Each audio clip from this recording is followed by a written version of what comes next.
Strap yourselves in for episode 7 of Netflix lifestyle series With Love Meghan, possibly the worst TV show ever made. And I've seen Wizards vs. Aliens. This program does for lifestyle what Love Island does for healthy dating.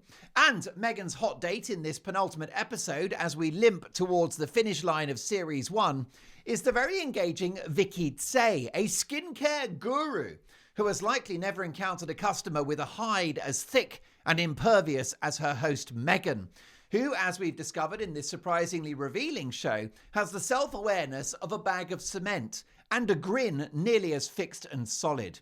We start with the thrilling activity of creating a harvest basket. Interesting. Now, what is that? Well, it involves putting vegetables and fruit into a basket. That's it. The end. Where does Meghan get her ideas and her creativity from? Dumping food into a basket. Now I can see why Netflix have parted with $100 million. We haven't seen that level of innovation since the days of Alexander Graham Bell.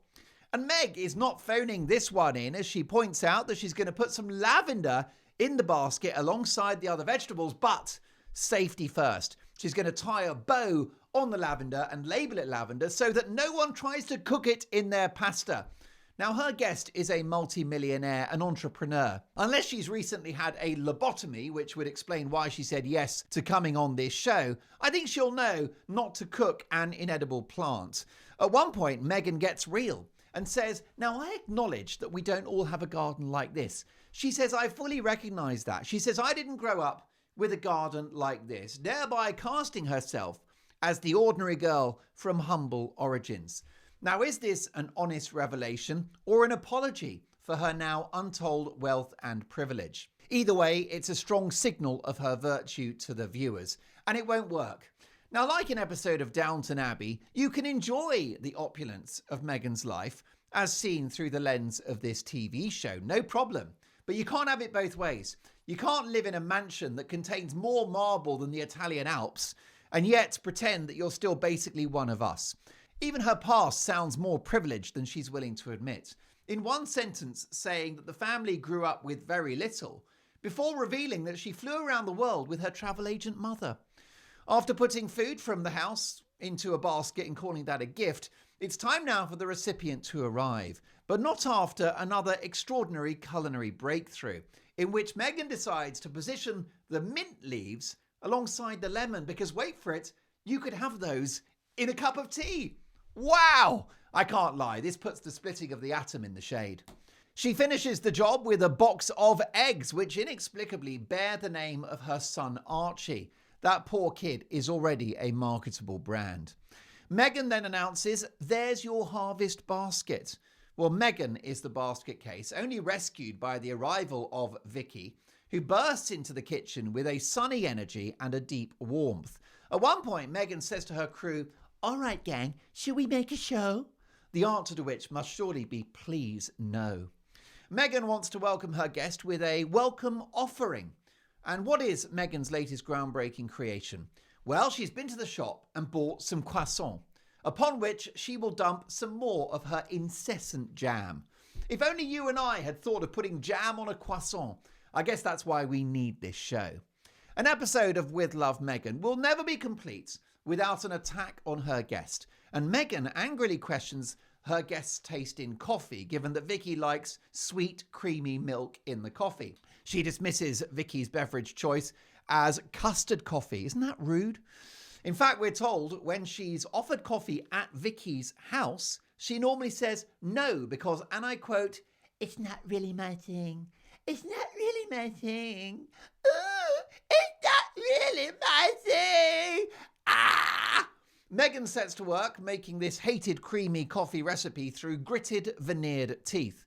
She puts milk, cream and condensed milk into a saucepan, only to forget all about it before a keen-eyed cameraman tells her it's burning. He says, check the burner. Oh, lordy. Now, maybe this show is supposed to be bad and I'm missing its great, unique selling point. And maybe Meghan is supposed to be not just a terrible cook, but a dangerous one. Is that the idea? Because following this dramatic incident, not satisfied with making a dull, needless lifestyle show that no one's watching, it seems that Meghan wants to use the programme to restart the LA fires. Well, at least that would give us something to talk about. Having been embarrassed by the cameraman for drawing attention to her burning milk, she picks up the incandescent pan and, bristling with humiliated rage, says, "I bet it's good. I bet it's good." And she says it didn't scald. That's right. She even doubled down, as she described the milk as beautiful pillow of creamy goodness. She then says, "Hold on," tries it and maniacally yells, "It's very good. You see, it's very, very good." So Meghan can do no wrong. She's always right, even when she almost turns her TV house into a smouldering inferno. There's no fire between Meghan and her guest Vicky. They have known each other for years, but there's no evidence of that in their chemistry. This appearance feels, like the others, completely transactional, with the skincare entrepreneur spending the entire episode praising her famous friend. "You did it. You're so impressive. I love that. You're amazing."